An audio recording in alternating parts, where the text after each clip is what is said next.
പ്രിയമുള്ളവരെ, മാതാവിൻ്റെ വണക്കമാസ ജപം 6-ാം ദിവസത്തെ പ്രാർത്ഥന. വണക്കമാസം മാതാവിനോടുള്ള സ്നേഹത്തിൻ്റെ പ്രത്യേക കാലഘട്ടമാണ്. ഓരോ ദിവസവും ജപത്തിലൂടെ നാം ദൈവത്തോട് കൂടുതൽ അടുപ്പം നേടുന്നു. മെയ് 6-ാം തീയതി മാതാവിൻ്റെ കരുണയെ അനുഭവിക്കുന്ന ഒരു ദിനമായി നമുക്ക് ആഘോഷിക്കാം. മറിയം ദൈവത്തിൻ്റെ തിരഞ്ഞെടുത്തവൾ ആയിരുന്നു. അവളുടെ അതെ എന്ന സമർപ്പണം ലോകത്തിൻ്റെ രക്ഷയുടെ ആരംഭമായി. ആ സമർപ്പണ മനോഭാവം നമ്മുടെ ജീവിതത്തിലും പ്രതിഫലിക്കട്ടെ. ജീവിതത്തിലെ എല്ലാ സാഹചര്യങ്ങളിലും ദൈവത്തിൻ്റെ ഇഷ്ടം തിരിച്ചറിയാൻ മാതാവ് നമ്മെ പഠിപ്പിക്കുന്നു. അവൾ നിശബ്ദതയിലും പ്രാർത്ഥനയിലും ജീവിച്ചവളാണ്. നമുക്കും ആ നിശബ്ദതയിൽ ദൈവത്തെ കണ്ടെത്താൻ ശ്രമിക്കാം.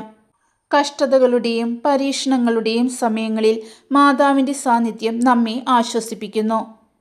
അവളുടെ കരങ്ങളിൽ അഭയം പ്രാപിക്കുമ്പോൾ നമ്മുടെ ഹൃദയം സമാധാനം കണ്ടെത്തുന്നു. മറിയം വിശ്വാസത്തിൻ്റെ ഉജ്ജ്വല മാതൃകയാണ്. അനിശ്ചിതത്വങ്ങൾ നിറഞ്ഞ സാഹചര്യങ്ങളിലും അവൾ ദൈവത്തിൽ ഉറച്ചുനിന്നു. ആ വിശ്വാസം നമ്മുടെ ജീവിതത്തിനും പ്രകാശമാകട്ടെ. ഈ ദിവസം നമ്മുടെ കുടുംബങ്ങളെ മാതാവിന് സമർപ്പിക്കാം. വീടുകളിൽ സമാധാനവും ഐക്യവും വളരാൻ അവളുടെ ഇടപെടൽ ആവശ്യമാണ്. മാതാവിൻ്റെ അനുഗ്രഹം വീടുകളെ ദൈവാലയമാക്കട്ടെ. മാതാവ് എപ്പോഴും നമ്മെ യേശുവിലേക്കാണ് നയിക്കുന്നത്. അവളുടെ ഓരോ വാക്കും നമ്മെ ദൈവസാന്നിധ്യത്തിലേക്ക് നയിക്കുന്ന വഴികളാണ്. ഈ ജപം അതിനുള്ള ഒരു ആത്മീയ യാത്രയാണ്. നമ്മുടെ ദൗർബല്യങ്ങളും പാപങ്ങളും മാതാവിൻ്റെ പാദങ്ങളിൽ വയ്ക്കാം. അവൾ നമ്മെ ദൈവത്തിൻ്റെ കരുണയിലേക്ക് നയിക്കുന്നു. ഈ സമർപ്പണം നമ്മെ പൊതുജീവിതത്തിലേക്ക് ഉയർത്തും.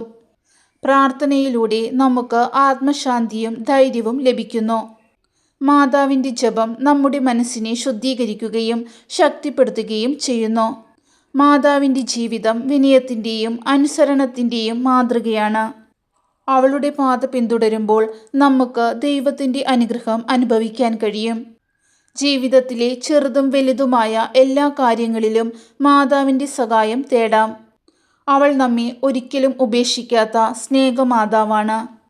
മെയ് 6-ാം തീയതിയിലെ ഈ ജപം നമ്മുടെ ഹൃദയത്തിൽ പ്രത്യാശയുടെ പ്രകാശം നിറയ്ക്കട്ടെ. ഭയങ്ങളും ആശങ്കകളും മാറി വിശ്വാസം വളരട്ടെ. മാതാവിൻ്റെ കരങ്ങളിൽ ജീവിതം ഏൽപ്പിക്കുമ്പോൾ ദൈവത്തിൻ്റെ പദ്ധതി നമ്മിൽ നിറവേറും. അവളുടെ മാർഗനിർദ്ദേശം നമ്മെ ശരിയായ വഴിയിലേക്ക് നയിക്കും. ഈ വണക്കമാസം ആത്മീയ പുതുക്കലിൻ്റെ സമയമാകട്ടെ. ഓരോ ദിവസവും ജപത്തിലൂടെ നാം കൂടുതൽ പരിശുദ്ധരാകട്ടെ. അവസാനമായി മാതാവിനോടുള്ള സ്നേഹത്തോടെ ഈ ദിവസം സമർപ്പിക്കാം. അവളുടെ അനുഗ്രഹം നമ്മെ എല്ലായ്പ്പോഴും കാക്കട്ടെ. ആമേൻ.